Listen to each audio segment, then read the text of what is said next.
What's going on, people? Welcome to another Emotion Football live stream. My name is Alam, and today we are going to look at the second wave of free agency. So, this is something that people know pretty it's a pretty well understood thing in the NFL world that there is a second wave of free agency that coincides with two things. It coincides with the draft ending and teams now kind of realizing what they won't be able to replace any other way other than trades and free agents.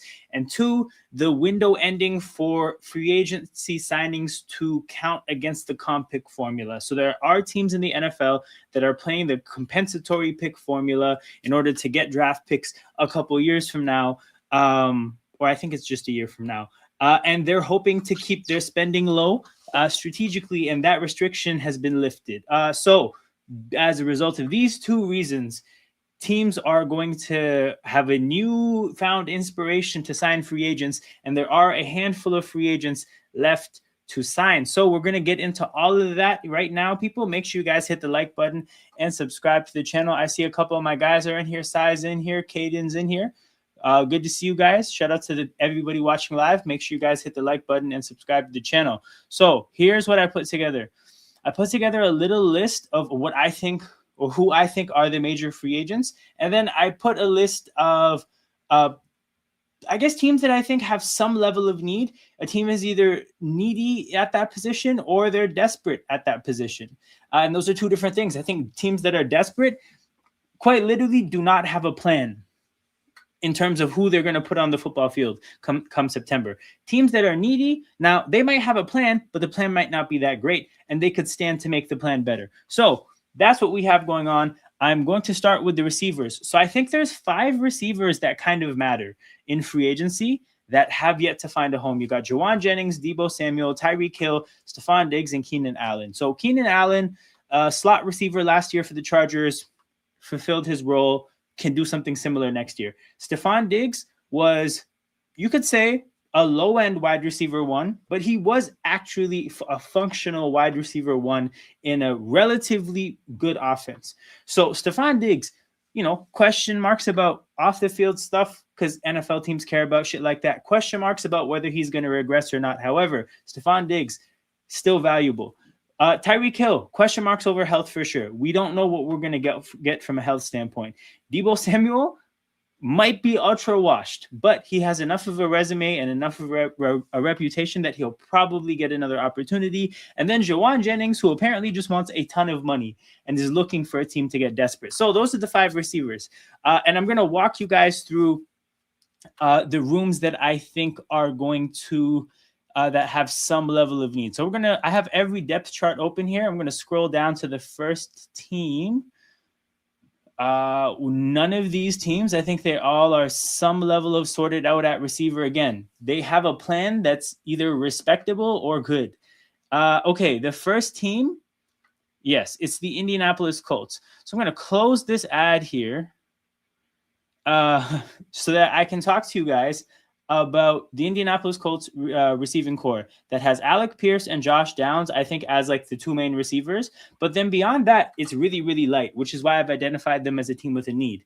Nick Westbrook-Akine had an amazing year 2 years ago in Tennessee from the standpoint of like low usage, high level of production. However, last year did not do anything in Miami.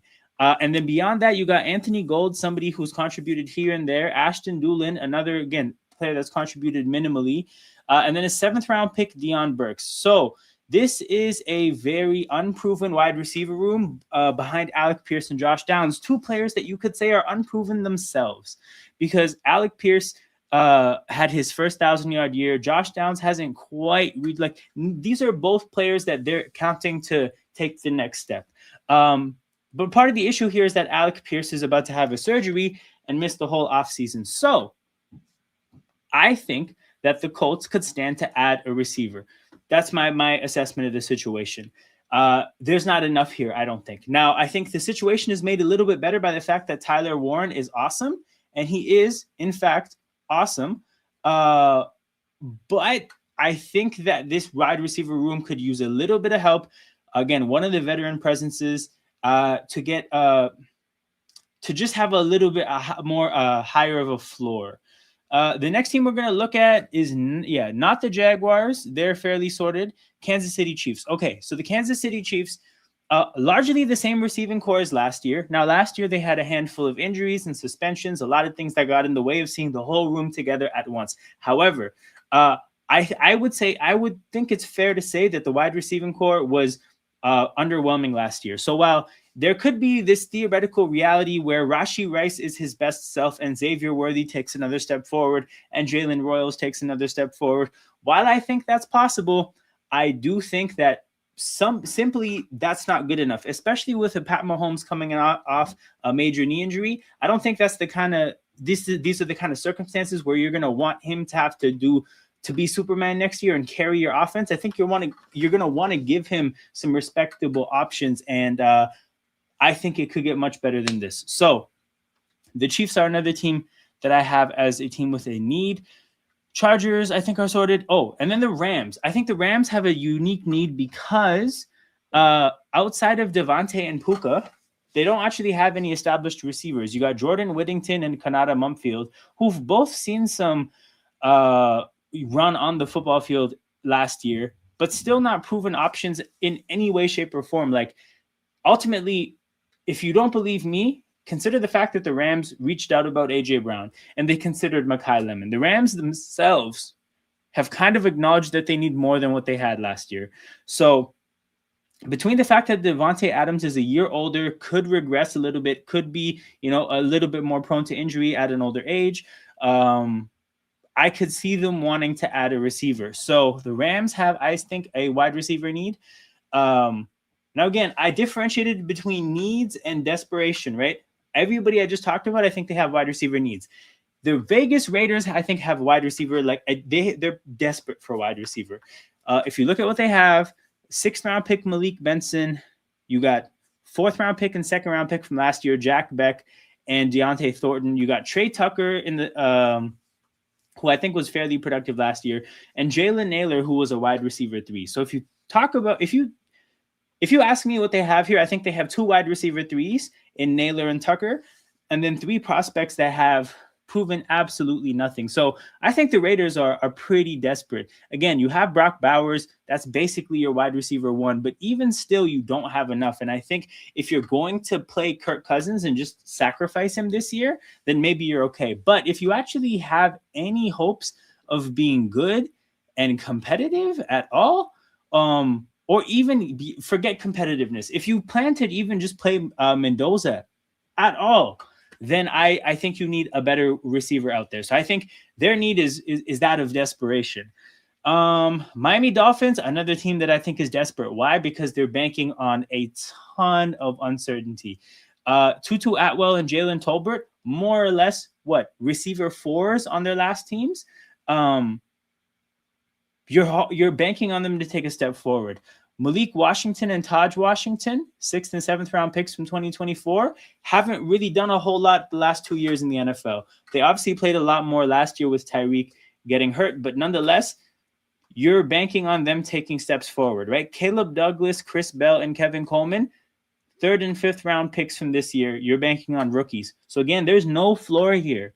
And you just signed Malik Willis. You're going to look to put him in an offense you're going to look to put him in an offense and not just like have him struggle, because that would make your free agency signing look horrible. I think they desperately need a receiver. Okay, who else do we have? We did the Colts, Chiefs, Rams. Last but not least, the last team that I think has a wide receiver need. I think it is the Washington Commanders. Okay, let's close this ad. Get the hell out of here. Okay. Washington Commanders, again, largely returning the same receiving core from last year, but with De'Ami Brown and Antonio Williams. The question here isn't if they have options, because they have different people they could go to, right? Antonio Williams, 3rd round pick, hard to rely on rookies, but De'Ami Brown was decently productive 2 years ago before leaving for Jacksonville. He's back in Washington. Luke McCaffrey and Jalen Lane, 2 draft picks of this team, 3rd and 4th round picks. They haven't necessarily produced much, but obviously there's still time for growth. So maybe you're looking for some production there. Treylon Burks had a couple pretty good weeks, so maybe you're looking there for the production. But all things considered, Oh, Van Jefferson is a signing. Um, a lot of maybes, but not a whole lot of certainty here. So again, I think Washington, they're not necessarily desperate because they have different options, but I don't think the plan is great. So therefore, I've identified them as a needy team. So we're gonna go back to our list here and think about how these 5 receivers could maybe match up with the 6 needs. Again, someone's going to miss out. That being said, these aren't the only receivers, right? There's still your Brandon Cooks of the world that are in free agency and a handful of other options. But I do think these are the best 5 options. But out of these options, right, between Deebo looking washed, between Tyreek being hurt, between Keenan Allen being very old, I think that there's a clear top 2. And the top 2 are Juwan Jennings and Stephon Diggs. Stephon Diggs, because of the fact that he was a wide receiver 1 last year. Juwan Jennings, because of the fact he was a productive receiver last year in a greater capacity than any of the other guys. So I think you kind of would have to match up the two best receivers with the 2 most needy teams, which is Diggs and Jennings with the Raiders and the Dolphins. I mean, tough to weigh out which one would get which, because I think Juwan Jennings would take wherever the money is, and I think both teams would have. Actually, no. If Juwan Jennings is going for the money, that leans towards Vegas. Because they have more money to spend. The Dolphins have this massive cap hit with Tua and Tyreek. If you are considering identity, though, the Dolphins made a point to actually discuss how they wanted to be a more physical football team. That leans towards Jennings for the Dolphins. If you consider the fact that, like, Stephon Diggs, you might think as an older receiver would be prioritizing winning. I mean, we saw him sign for the Patriots last year before we even knew what the Patriots could be. That our understanding of that was that he was signing with a young team that probably wasn't going to amount to much. So I could see him doing a similar thing again. I would say, though, that the most compelling thing would be the fact that, like, I could see Miami pursuing Jennings but not Diggs because of the simple premise that they do want to be a physical football team. And Juwan Jennings is a physical kind of a football player. He's going to block his ass off. Devon Achane is ultimately going to be the heart and soul of their offense, so he contributes to that as well. Third down kind of a receiver, was Brock Purdy's safety blanket on big downs. I'm sure they could use something like that for Malik Willis in an offense where that doesn't really exist, right? There might be some young players with upside, but there's no safety blankets. So I'm going to give Juwan Jennings to the Dolphins, which leaves Stephon Diggs for the Raiders. He would go there and be essentially the second most important weapon in the passing game. Because I do think he would end up being more productive than Trey Tucker and Jalen Nailor. But Tucker, Diggs, Nailor is your 1, 2, 3 at receiver. If Jack Beck or Deontay Thornton develop and end up becoming players that can play, you could actually trade Diggs because it would be a 1-year deal. You could probably, I don't think Diggs will be signing for enough money for something to happen if he gets cut. But yeah, I think Diggs to the Raiders makes sense. If we then have to look at the remaining 3 teams, I think the big fit here for Deebo is the Rams. And the reason I say that is because obviously I don't think he's going back to the Commanders. And then if you look at what teams are good at getting manufactured touches, to me, I think it's Sean McVay's Rams. I don't think that the Colts run that kind of an offense. I don't think they're good at essentially using a receiver who does gadget things the way Deebo does. Andy Reid, I think, used to be more into that, but I think even a lot of these like end around kind of situations, he'd rather have the ball in Xavier Worthy's hands. But yeah, if you think about what the Rams are, they have Devontae and Puka. Deebo does distinctly different things. And that offense is generally, I think, again, Sean McVay is genuinely the kind of coach that I think is going to be really good at opening up the playbook and giving Deebo the kind of looks that it would thrive getting. So I'm going to give Deebo to the Rams. That leaves the Colts, Chiefs, and Commanders for Keenan Allen and Tyreek Hill. I I don't see Keenan Allen going to the Chiefs because I essentially think that a lot of what they would get with Keenan Allen, they can get with Travis Kelce, if not Rashee Rice. So I don't see that necessarily being a fit. Josh Downs is going to kill from the slot. I'm trying to think with the Commanders. I think the Commanders and Allen might be a fit there because the Commanders don't have a designated slot player the way that the Chiefs and the Colts do. And again, they could just use the safety and the security. Again, we saw how he had Jaden Daniels used Zach Ertz as a reliable kind of a player on third downs. He doesn't have Zach Ertz. The replacement was Chig Okonkwo, and I don't think Chig Okonkwo is that kind of a player in terms of just being a precise short to mid intermediate part of the field kind of a weapon. So I could see Keenan Allen going to the Commanders and just being a reliable pair of hands in that chaotic receiving room with tons of candidates that could play. And that leaves Tyreek Hill for the Chiefs and the Colts. And we have to guess where he might end up. We're just going to say that the Chiefs make a ton of sense because it's familiar, it's home. They're not going to need to lean on him necessarily because, again, he would be there to add something to take them above and beyond. They have receivers to play, so there isn't this pressure for him to produce, but Tyreek back to the Chiefs makes sense. Okay, if we're going to look at teams that have tight end needs, to look at where these three tight ends may end up, we're going to be looking at the Chiefs, the Panthers, and the Dolphins. So let me see who's first on that list. I think Carolina would be. All right, where is Carolina? Here's Carolina. So Carolina's tight end situation currently is Tommy Tremble, Jatavian Sanders, and then truthfully, a bunch of just like camp bodies, in my opinion. So if you look at what they have with Tommy Tremble and Jatavian Sanders, I mean, like, I think Tommy Tremble is like a steady player. I think he would see the football field regardless of whether they sign someone or they don't. However, Jatavian Sanders, I think, is more the reason they might sign someone because we're 2 years in. I don't think he's necessarily produced yet.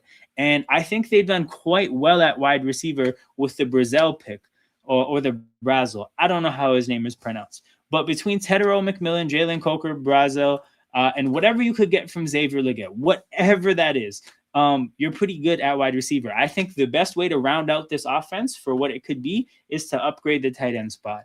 And again, this would not be to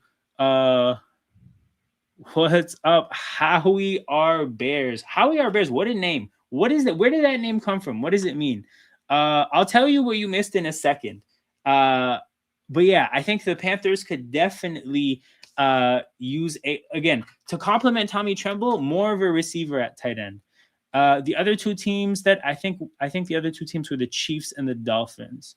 So let's scroll down and see what team comes up first. I think Miami's next. No, it's the Chiefs. So, okay, the reason I say this is because the Chiefs are running back the same tight end room as last year. They've yet to see anything from Jared Wiley for me to assume they're going to rely on him. We've yet to see much from Brian Ingstool and Trey Watson.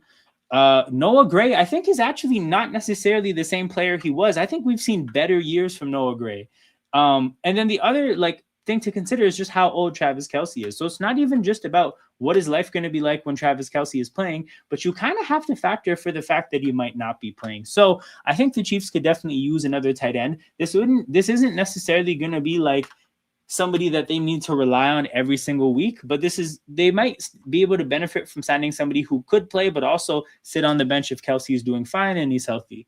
And then the last team are the Dolphins, who I think were the only team I said was desperate. Yeah, so I said the Panthers and Chiefs could kind of use a tight end. The Dolphins are the team that I think have some desperation because look at what their tight end room looks like. So Greg Dulcich, literally, I don't know what his stats are, but I have a hard time imagining he got 200 yards last year.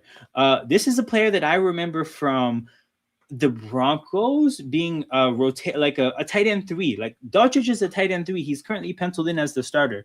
The two players that they're going to have behind him that are worth considering is Will Kasmerick, who I've seen a lot of people talk about how was not somebody who should have gone in the third round, and a fifth round pick, Traore. So the Dolphins essentially have, yes, Dodgers from UCLA to Denver. So the Dolphins essentially don't have an NFL tight end room, in my opinion. This is my concern with them. So the Dolphins, I think, are pretty desperate. Again, they signed Malik Willis. I imagine they signed him hoping he did well, but I don't think he can do well with this lack of weapons. So I'm going to go ahead and say the Dolphins are desperate at tight end. If we look at the 3 tight ends left in free agency, the thing is I think at least top 3 blocker tight ends in this draft. So then I think that sets him up well to be like a tight end 2 or a tight end 3. If you have a good blocking tight end, you have somebody that you can bank on to contribute, but probably not somebody you want to play 60 to 70% of the snaps. So who comes to mind is the tight end that went from Baltimore to the Chargers. What's his name? I forget his name. You might be able to help me out. You know what? Why am I racking my brain? I can just scroll through this here. Where are the Chargers? The Chargers. No, they would be above this. Maybe, yes, they're before Miami. Shame on me for not knowing the alphabet. Where is... Oh, Charlie Kolar, right? So you think of Charlie Kolar, like great blocking tight end. That's always going to be a backup. So again, I think Miami has the most desperate need. And for that reason, I'm going to go ahead and give them David Njoku because between Jonnu Smith, and again, they let Darren Waller go, so I'm not even considering Darren Waller for the Dolphins. But between Jonnu Smith and David Njoku, I think David Njoku is the more starter. Actually, they also had Jonnu Smith as well, and they traded him to Pittsburgh. So yeah, I think for Miami, we definitely have to give them David Njoku and actually give Malik Willis a target that's worth a shit as a tight end. So we have that there. Jonnu Smith and Darren Waller between the Chiefs and the Panthers. I think Jonnu Smith to the Chiefs makes more sense because if anything, you want Kelce to block less and less as time goes on, and you probably don't want Darren Waller blocking at all. So if you want maybe a tight end that, again, could play in Kelce's place if he's hurt as a 37-year-old man, or could be a complement to Kelce when he's healthy, I think Jonnu Smith makes sense. And then that leaves Darren Waller to the Panthers.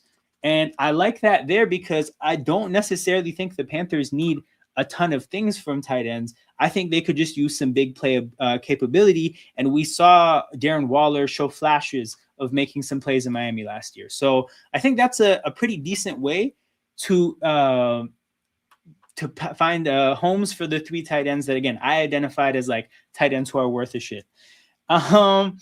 Okay, that leaves us with offensive linemen. So this is tough to gauge. Offensive lineman is truly a difficult room to talk about as a normal person, right? Because I don't nearly have enough time in my life to watch tape to look at the trenches and see who are the because he needs to kind of just collecting checks guy in retirement mode. No, this makes sense. The only reason I didn't consider that is because he was already in Miami and they haven't re-signed him. So I'm just assuming that that's more of a Miami decision, right? I think if Miami was interested in having him back, he would have been back already because he was just in Miami. But if they let him go, and they've let him go without a contract thus far, I could see, I imagine that they don't want him back. But yeah, that leaves us with the offensive linemen. So, okay, the offensive linemen, I identified these 5 offensive linemen that are worth the time for teams. There's a bunch more that are free agents, but Mekhi Becton is just 2 years removed from a pretty good season. Joel Bitonio, a valuable guard who's played a lot of good football. He's into his mid-30s. You could say he regressed a little bit with the Browns, but you never know if being in Cleveland was a part of the problems. So Bitonio, I think, is still worth a shit. Kevin Zeitler as Howie R. Bears, Howie R. Bears is still a Pro Bowl level player. Kevin Zeitler was in Tennessee, I believe, last year. He left Detroit to go to Tennessee. And again, Tennessee, another kind of under the rock place where people may have not seen how good he is, but as how we just said, that's a good football player. And then the two tackles that I think are worth a shit: Jack Conklin, who played in Cleveland, and Taylor Decker, who played in Detroit. I think the Taylor Decker one is especially interesting because while he might not be at his best, I still think he's very good. And Jack Conklin, I think, has maybe regressed a little bit more, but these are still offensive tackles that are worth it. So, okay, if we're going to dig through the teams with needs, right? Let's start at offensive tackle. We're going to look at the Packers, Chiefs, Raiders, Cardinals, and Colts. So I think we're going to start with the Cardinals, right? If you look at the Cardinals in the trenches, right, Paris Johnson is the left tackle, first-round pick from 2023. They're definitely going to be comfortable with that spot. Isaac Seumalo, they signed to be their left guard. They're going to be comfortable there. Froholt, the center, has been productive for them. They drafted Chase Besantis high in the second round, so I imagine that's their right guard. The question mark along this offensive line is unquestionably the right tackle spot, because Elijah Wilkinson is a depth player, and they just drafted Jeremiah Love. If you want to get the most out of your third overall pick, you need a quality right tackle. You do not need offensive line issues when you're trying to get the most out of Jeremiah Love. So I think the Cardinals have a pretty strong need at right tackle. Everything falls apart, I think, for them if they don't get the best out of Jeremiah Love. So the Cardinals are one team that has a need. Who's next? Indy, Vegas. Okay, I think Green Bay will be next. Either Green Bay or Indy.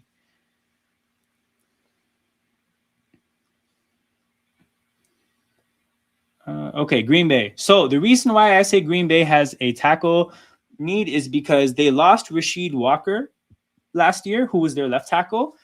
Currently, who they have penciled in is Jordan Morgan. Jordan Morgan was a first-round pick from 2024, but he, through injury, has missed a ton of football. And this is kind of a concern for me, the fact that they are, at this point, they have somebody penciled in, but one, there's injury concerns. Two, because of the time missed while he's been injured, there's development concerns, because how much has he grown since he was drafted if he hasn't played that much football? So they are taking a huge leap of faith, just assuming that Jordan Morgan is going to be a good enough blindside protector. They will play Belton at left guard before Morgan. See, I didn't know Belton had tackle versatility, but do you know what I find interesting about what you just said?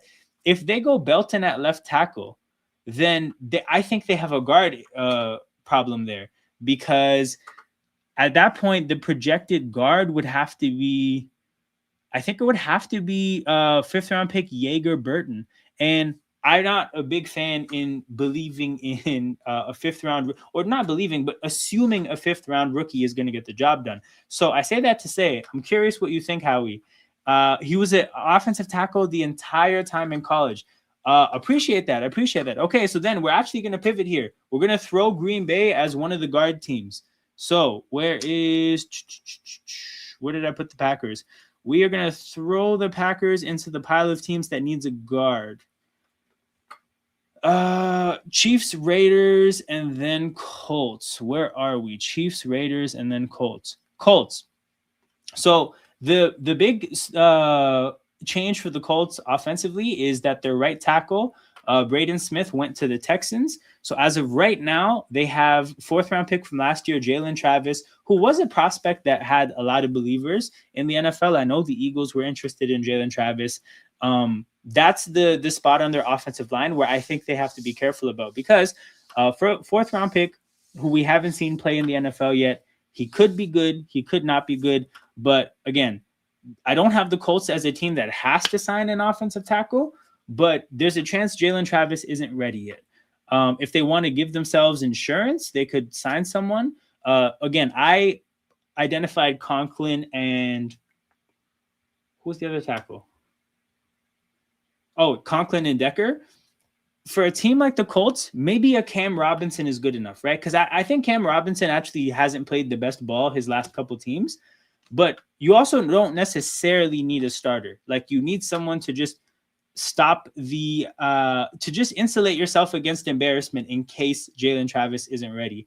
So the Colts are one of the teams that I've identified with an offensive tackle need, and then that leaves us with, I think, the Chiefs and the Raiders. Okay. Why do the Chiefs have an offensive tackle need? Because essentially, Jay Morgan, Belton, Jagerbird. So this is the thing. I think Sean Ryan is their starting center, and then Banks is their the other guard. So I'm looking at Banks and Ryan as their other starters. If they're playing Belton at left tackle, then that leaves them with Jaeger Burton and Jordan Morgan at guard. Are you comfortable with those two players at guard? Because if you are, then we're probably okay with Green Bay.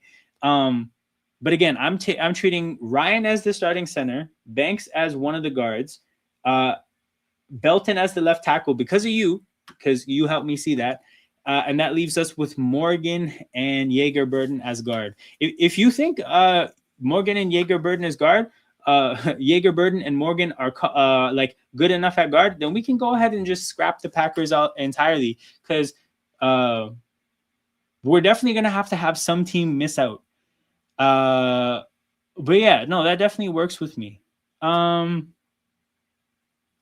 were we at? Right, the Chiefs.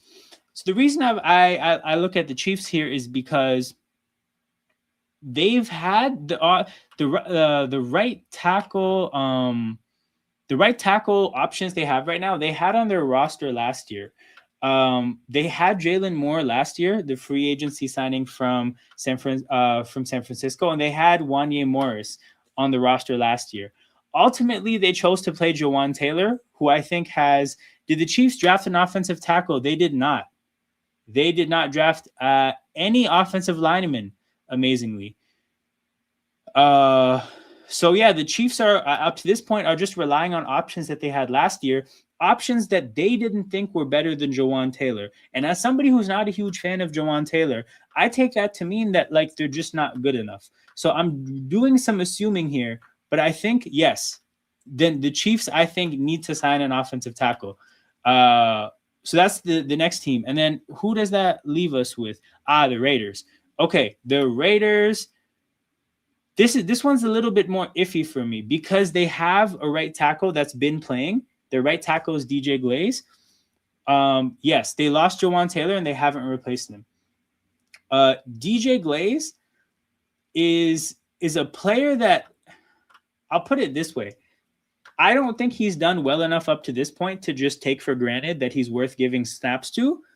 But he's definitely an option because he's played. Something to consider is the fact that they have a new offensive coaching staff and a completely new scheme. So I also don't necessarily know if Glaze is the best fit in a Kubiak offense. I just wanted to look his school up. Maryland. Okay, that doesn't necessarily help me out in terms of understanding whether he's going to be a fit or not. But I say that to say the Raiders, I think, are a team that they're going to be comfortable with Colton Miller. They're going to be comfortable with Spencer Burford. They're going to be comfortable with Linderbaum. I think they'll probably feel okay with giving Jackson Powers Johnson a second chance. But DJ Glaze is kind of just my sticking point. So I think that there's probably hasn't played good enough. They prefer him as a backup. Okay, perfect. So Howie's on board. So we have to consider it right here. There's 4 teams here. There's 4 teams, and we have to figure out who gets Taylor Decker and who gets Jack Conklin. Again, the Colts, they're more of a maybe to me, right? We took the Packers off the board. The Colts are the maybe from the standpoint of like they might go with Jalen Travis. But the Cardinals, the Raiders, and the Chiefs kind of all have to sign offensive tackles. So I might add Cam Robinson here just to give us a third offensive Robinson. Third offensive tackle to give to these teams. But we'll go ahead and say that the Colts miss out on their targets.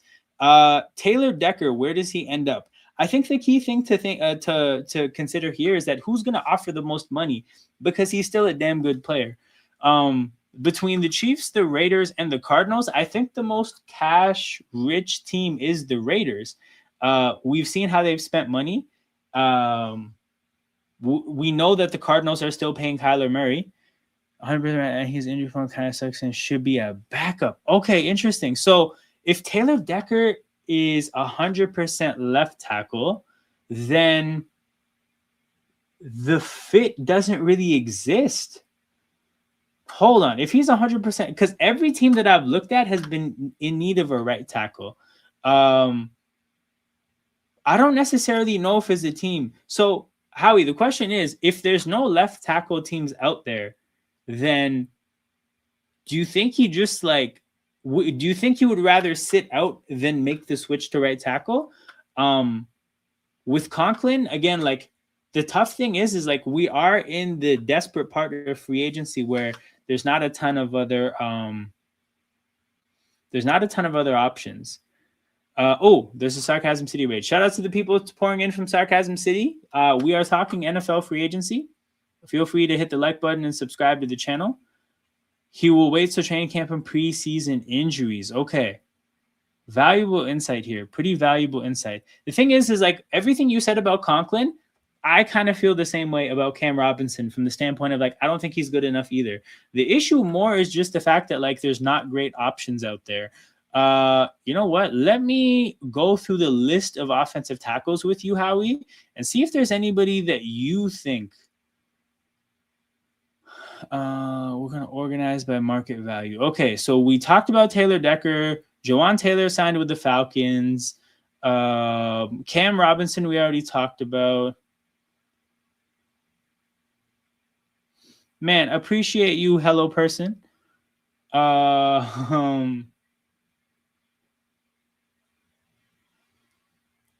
But he keeps getting overpaid to play as the 32nd best left tackle. Hey, and this is, I think, part of what we're encountering in this exercise is just how dire the situation is in the NFL for tackle play.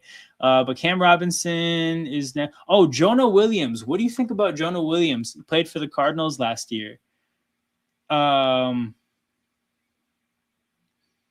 Who else? Who else? Who else? Is there even anyone else?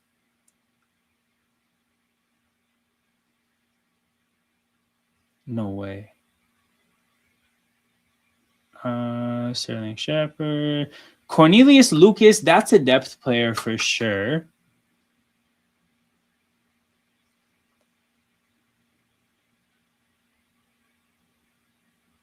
Justin School, I don't even barely played. He was injured. He was former left tackle. Yes, I remember. I believe the Bengals drafted him. But yeah, that part I figured out. So this is what we've run. This is the situation we've run into, Howie. There's a bunch of teams that need tackles, and there's really no tackles on the market. It is Kelvin Beachum is like 36 now, so that's not a real option either. Kendall Lamb was on the Eagles last year. He had back issues. Who else is out here? Calvin Anderson was a backup. Yes, okay, we're in backup territory now. Let me scroll to see if there's anyone that I may have been missing at the bottom here. Conklin, nope. So amazingly, Taylor Decker is the only quality tackle left in the entirety of free agency. I could see Kendall Lamb following Mikey McDonald to the Chargers. No, that would make sense as a depth signing for sure. That would make a ton of sense as a depth signing. And of course, like they have two tackles coming off of injury, so you want to be safe. That being said, whenever Kendall Lamb had to play in Philadelphia last year, it was bad. So, I mean, I'm hoping that's a scheme fit because this obviously McDaniel's scheme is way different than the Stoutland, Sirianni kind of a scheme. But yeah. So if we have to give some matches here with teams, who did they draft as O-line rookies? Let's see. They drafted just Jake Slaughter. Oh, no, Jake Slaughter. Wow, hold on. They drafted 4 rookies. Jake Slaughter, Logan Taylor, Travis Burke, and Alex Harkey. I mean, shit. If you draft 4 linemen, I take it they probably are done making additions. But yeah, wow. Oh, where does that leave us? Where does that leave us? Right. Is huge and slow.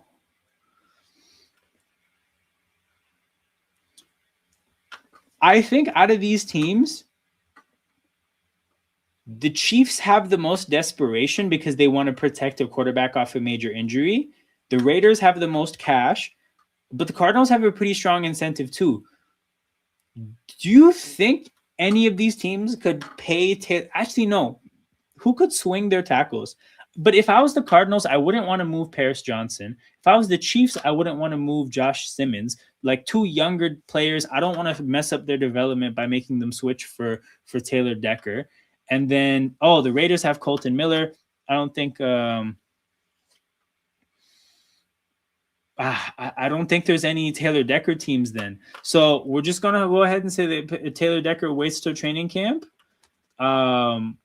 I think if we're looking at Conklin as a right tackle, as shit as he might be, there are teams that need him.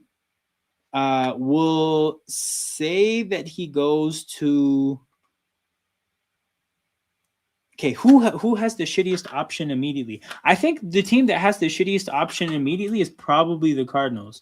So we'll give Conklin to the Cardinals, and then Cam Robinson to the Raiders because they might not even start him. Glaze might just play. So we'll move on to the guards. And again, I've identified to be guards. I mean, there's other guards as well. But I do think that these are probably the 3 most notable names. And there's a handful of teams here that I think have a need for guards. I'm going to start out, actually, we're going to do this one a little bit differently. We're going to start out at the most desperate team. I think the Titans, where are they? The Tennessee Titans, I think, are the most desperate team at guard. Why? Not because of Peter Skoronski, because he's great. But as of right now, their other guard that they have penciled in is Cordell Volson, who was on the Bengals last year. And I think the offensive lineman that the Bengals, they drafted a good OG, didn't they? Let me see who they drafted. Actually, no, you know what? Let me just wrap up with the Titans first. Then we'll go to Buffalo immediately afterwards. But yeah, I don't think Cordell Volson is a good enough option. The competitors at this point are 2 5th-round picks. So Jackson Slater from 2 years ago and Fernando Carmona from this year. So I just simply don't think that this guard situation is good enough. So the Titans are on the list as a desperate team because as of right now, they're going into the year with Cordell Volson as their starting guard. In addition to Austin Schlottman being their center. So like that's generally just a huge weakness in the line. The Titans should be begging Zeitler to return. Exactly. Like to me, that one's just a hand in glove fit because he was literally in this locker room last year. So the Titans are going to be the first team we look at. Okay, Chiefs, Bills, Steelers. Let's go back to the list. So you wanted to talk about the Bills. So the Bills guard that they drafted is Jude Bowery. I don't know a ton about Jude Bowery. The main reason I have the Bills up here is because they had a good offensive line last year, and put quite simply, like they lost David Anderson and they weren't able to replace him. The only free agent they signed is Austin Corbett, but Austin Corbett I don't think had a good year last year. And the other player that they signed was Lloyd Cushenberry, who's more of a center. So as of right now, like the research I did on Alec Anderson isn't great. So my understanding is that they're going into next year with Alec Anderson and Jude Bowery competing for the left guard spot. And without knowing a whole ton about Jude Bowery, I just know that he's a 4th-round pick and a rookie. And it would probably be, I guess, like I think it would be safer to go into the year with a little bit of like better competition than Alec Anderson and Austin Corbett. So I wouldn't necessarily look at the Bills as a landing spot for like a Zeitler, but maybe a Mekhi Becton. He's very good, but raw. BC's left can play 4 spots. Right. So this is the thing. If he's really raw, then they don't actually have a great left guard spot right now. And if that's what they're rolling into camp with, I think they could use a Joel Bitonio where if Bowery is ready, then Bowery can play left guard. But if not, then you have Bitonio to kill a year and then give him another opportunity next year. So I think it's fair to put the Bills there. We'll quickly go through the other teams and why they're there. We have the Chiefs. Where are the Chiefs? Okay, the Chiefs. This one is, I guess, like, I don't think this is a huge need, but I just look at Kingsley Suamatai as a player that they might need to upgrade from. I know they initially wanted to play him as a tackle when they drafted him as a rookie. And that didn't work out. So they kicked him into guard last year, and he played some guard. I don't know if he did a good enough job to keep his spot, though. So he's going into year 3 in the league, year 2 as a guard. So maybe there's some growth here. I just don't know. Like, Chiefs they like King Sua. Okay, if they like King Sua, we can take them off the list then. Where are they? Because again, there's not enough players for these guards. So we're going to take them off the list. The Steelers, let's look at the Steelers now. If they love their 3 interior guys, we can go with it. The Steelers. So there's a neck injury with Broderick Jones, but also I think that he's an offensive tackle through and through. The situation is more just surrounding their left guard because they had Isaac Seumalo last year, and Isaac Seumalo is no longer on the team. As of right now, they have Spencer Anderson penciled in. I don't necessarily think that's the guy. But the thing here is that they got Jennings Dunker. I think Jennings Dunker is going to be able to be their left guard, and they're going to be fine. Just again, the only question is just like with rookies, do you maybe want to safeguard? So, yep, I'm going to be hopping over in about 15, 20 minutes. With Jennings Dunker, I don't think this team is going to get Zeitler. I don't think this team is going to get Batonio, but maybe this team gets a Mekhi Becton, who, if he loses out to Jennings Dunker, could be a depth offensive lineman, right? Yes, they got Iheanacho and Dunker. So I think it's going to be Fautanu and Iheanacho as tackles, and then Dunker, Frazier, and McCormick as guards. And I actually think that they're set up really nicely for the future at the offensive line. I don't know who their next quarterback is going to be, but I think they're going to build pretty nicely. But like I said, I just think with Jennings Dunker, the question is, do you want to bring in some competition so that they don't immediately have to rely on him if he's not ready yet? But again, this isn't a major need. This is more just to like, maybe you could make it a little bit more safe. Last 2 teams. Okay, we already talked about the Packers. We're going to take them off because Howie is pretty certain on the fact that the Packers have options. The last team we're going to look at is the Niners. The Niners. So they've been playing Brendel and Pooney and McKivitz. So the whole center to right side is set. Trent Williams is the left tackle through and through. The question mark is their left guard spot. So I believe they had Burford as their left guard that they lost in free agency. Without Burford, as of right now, the penciled-in left guard is Connor Colby, a 7th-round pick from last year. And then the competitors are Brett Toth from Philadelphia, and then Carver Willis, a 4th-round pick. So I think there's some question marks around at left guard for the Niners. Again, they might have some internal solutions because they drafted Dominic Pooney in the 3rd round, and he was a day 1 starter.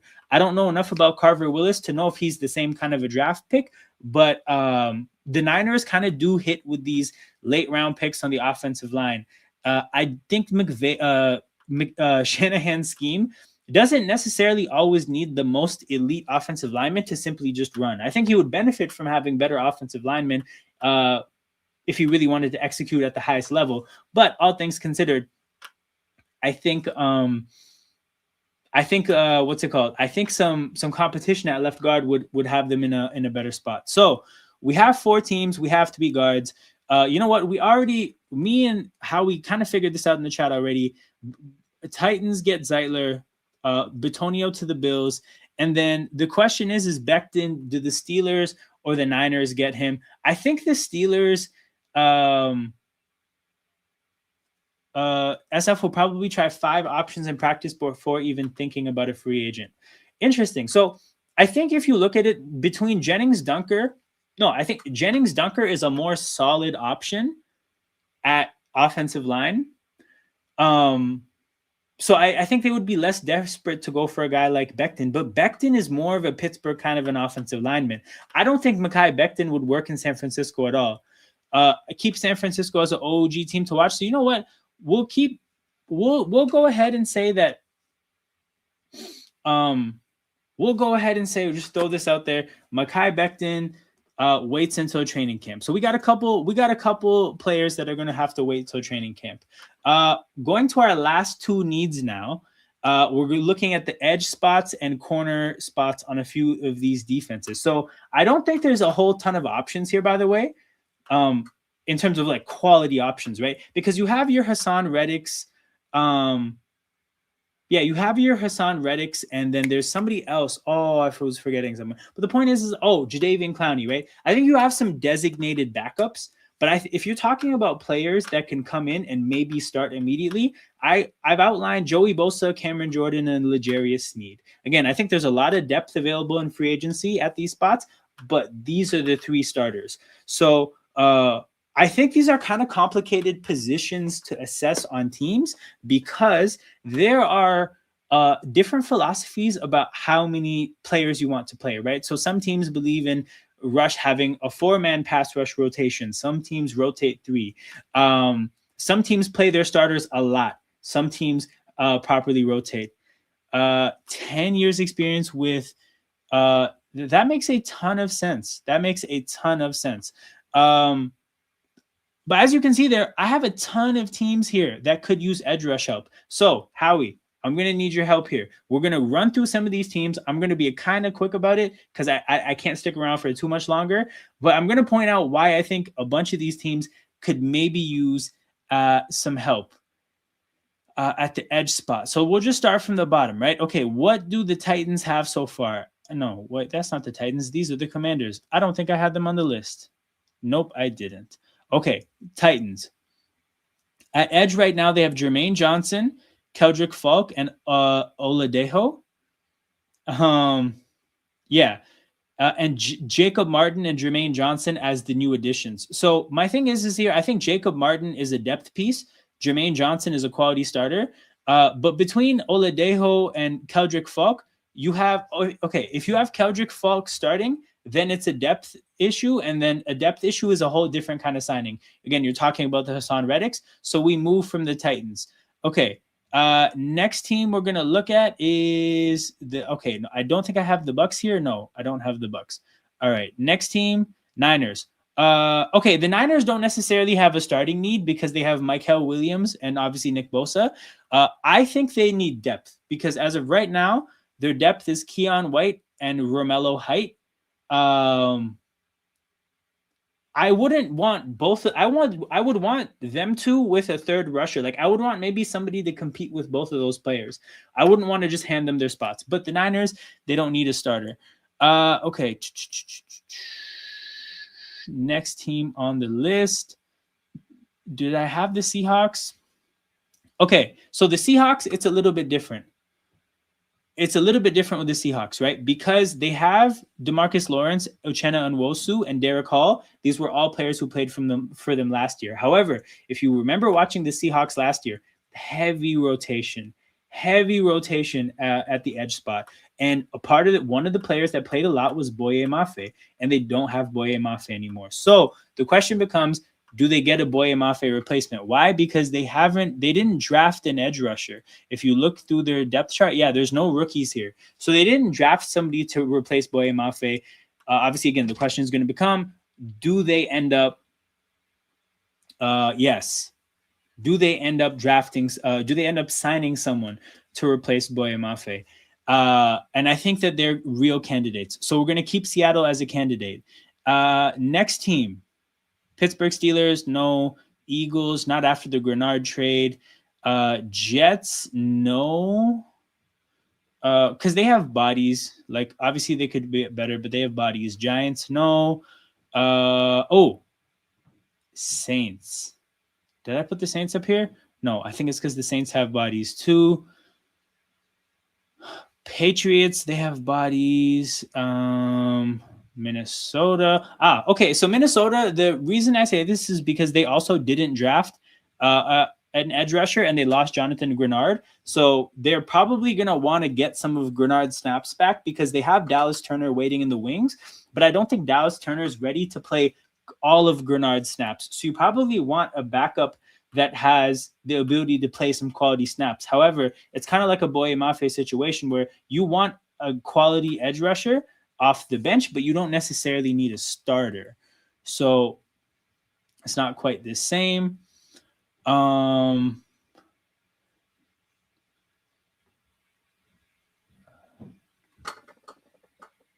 Scroll up an inch, please. Hold on. I can't tell which one. Judy says the Packers are not desperate for edge. Micah Parsons. So see, the thing is not like if they had Micah. I don't know. So actually, I'm going to ask you the question because you sound like a Packers fan. Is Micah going to be ready and healthy by September? Because I'm more thinking that like if he was healthy, if it's guaranteed he's going to be healthy week 1, then they're fine. If they're going to need to play, let's say, a month worth of football, without Micah Parsons or with not completely up to speed Micah Parsons, yeah. So this is the thing. I just think it would be better to have somebody that's more established while they bide their time with a lot of these development pieces, right? Because Danny Dennis Sutton is a rookie.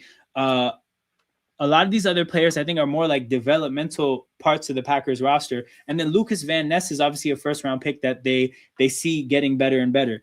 But like, if you're talking about getting to weeks 3 and 4, I just think that like, imagine if they had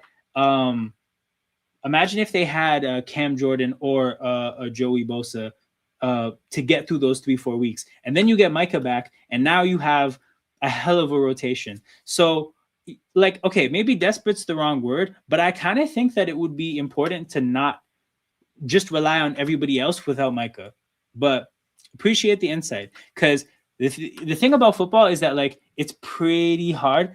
Danny this I won't play rundown. Van Ness play the pass rush combos, the number one. Yeah, like the tough thing about football is like it's hard to be completely tapped into every single roster.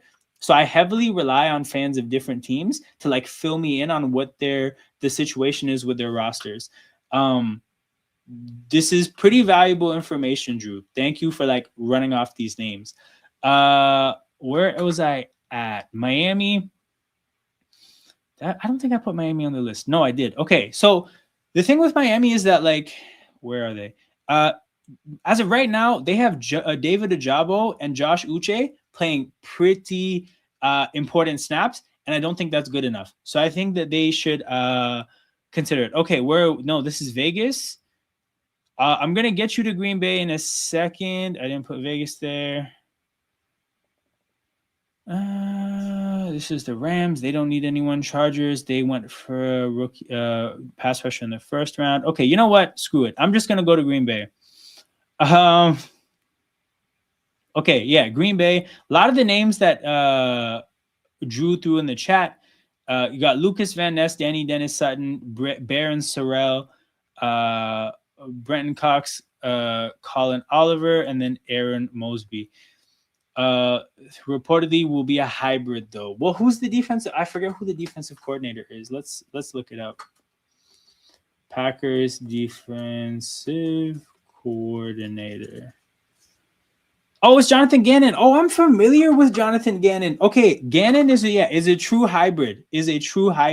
Because I would say though, you see different formations, but the defensive personnel is built in the image of a 3-4 because you have a distinct nose tackle. The nose tackle is important. You want at least one like true outside linebacker, so somebody you can put in coverage. But for example, when we had Jonathan Gannon in Philadelphia, we still accommodated Brandon Graham as a hand in the dirt defensive end. And that's not necessarily the case in every 3-4. I saw Brandon Graham struggle in Chip Kelly's 3-4, or like whoever that defensive coordinator was. It was a true 3-4. But yeah, in this Packers scheme, there's going to be the ability to accommodate, let's say, a Lucas Van Ness, who I don't know if you necessarily, he's a really big pass rusher. You don't want to drop him into coverage. Lucas Van Ness, he can be the hand in the dirt guy. I'm not familiar with the other edge rushers to know necessarily if who's adept to drop into coverage. But I mean, Micah is Micah. They're gonna figure out how to use Micah. What's going on, King? I'm gonna be there for the Nuggets game in a bit. Just this stream ended up going really well, so I'm sticking with it. McClellan, third down edge rusher. So okay, the reason that I didn't have the Raiders on the list. Geez, had a lot of teams. Is undersized and could cover. Packers. Okay, the Falcons. By the way, this is an entirely a Pierce. I think what's his name, James Pierce. It's a legal situation. Like if he's not going to play, then they desperately need a free agent. If he is going to play, they're going to be fine. We talked about the Vikings, Dolphins, Chiefs, Jaguars. Okay, let's just do Chiefs, Jaguars, Bears really quickly. Chiefs at the edge rushing spot, right? I know Karlaftis and Mason Thomas are going to play. My only questions are more concerning Ashton Gillot and Felix Anudike Uzoma, specifically Felix here, because I think he's definitely not really developed according to plan. And we're going into year 4 now, so that's not really something somebody I think you can rely on. With Gillot, it's a little bit different. You're going into year 2, but even still, if you're thinking about this rotation as Karlaftis, R. Mason Thomas, and Gillot, I still don't love this because Karlaftis, his production has dropped last year. R. Mason Thomas is a rookie, and like you said, third down designated player. If we're just rolling with Karlaftis and Gillot, I don't think that this is a great edge rushing spot. Jags. Jags is a depth thing for sure. They don't really have depth behind their 2 starters, but the 2 starters are amazing. And then Bears. You know what? Bears you mentioned. Where are they? Montez Sweat and Dayo Odeyingbo. Clearly, there's a preference for larger edge rushers, which fits perfectly for Cam Jordan. But again, if you ask any Bears fan, they weren't happy with their production at edge. So I think we can say that Cam Jordan to the Bears is a great fit. And then for Joey Bosa, we're going to go ahead and say that that's too big of a signing for the Packers and the Falcons, who again would hope to have Parsons and Pierce. But if we look at those other teams, Bosa to the Seahawks as a Boye Mafe replacement would be great. Titans, we said Falk is going to start. Niners. Okay, so I want to go ahead and say Bosa to the Seahawks as a Boye Mafe replacement. I think it makes more sense than Minnesota as a Grenard replacement. And the last player that leaves us with is L'Jarius Sneed. So L'Jarius Sneed, just to quickly, I don't even necessarily have to go through the depth charts. With the Dolphins, they don't necessarily have an established starter outside of Chris Johnson. They have Storm Duck, but if you look at what happened to their secondary last year, they had so many injuries that they ended up having to sign Jack Jones off the street. But the Dolphins could definitely use a starter. The Saints, if you ask any Saints fans, their secondary was horrible last year, and they didn't really add any corners. So they're planning to start Kool-Aid McKinstry and their 5th-round pick from last year. I forget his name. I think there's a clear need there. The Cardinals, it's tough because they're caught between a scheme. They're caught in a scheme switch. And I don't know if the young corners they have that didn't really develop under Gannon are going to develop under the new person.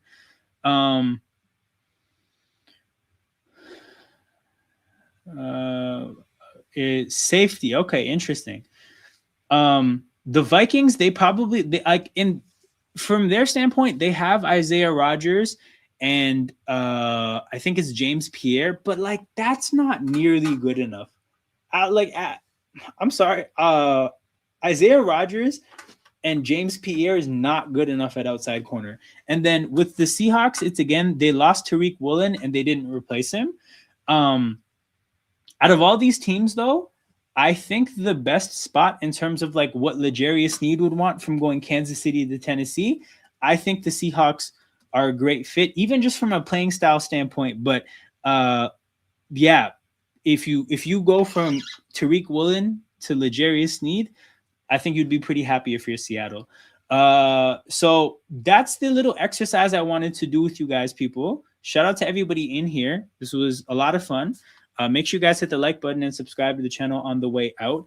I unfortunately have to bounce right now, but it's because I'm headed to my other channel. I have an NBA channel where I'm about to do a stream for the NBA playoffs. So we got Nuggets and Timberwolves right now. Howie and Drew, appreciate you guys a lot. You guys actually helped me do the stream, and like I hope you guys kind of got a feel for what I like to do on this channel. Is like I like to work with the chat to like come up with things and do mock drafts and make predictions and stuff like that. Like this isn't really a channel where like I talk to you guys like I'm the expert. Like I know some things and other people know other things, and I like when we can bring our like knowledge together. So I appreciate you guys. Make sure you guys hit the like button, subscribe to the channel. We'll be back throughout the off season. I'll probably be streaming on Sunday nights. So like think the Sunday night football slot, 8:30 on Sunday nights, and we'll find something to talk about. But I'll see you guys next week. Again, I'm going to be on the NBA channel. If you are having a hard time finding it, just go to In Motion Football, scroll all the way down. It'll be linked there. It's called Toronto Hoop Talk, and I'll be there in about 5 to 10 minutes. Take care. I'm out. Peace. Subscribing to the channel, but because the chat is subscriber only mode, if you're here, you've already subscribed. So appreciate that, Howie. The next time I see you in the chat, I'm going to need to hear where this name came from, because Howie R. Beers is a hell of a name. But yeah, I'll see you guys in a little bit. Take care. Have a good night.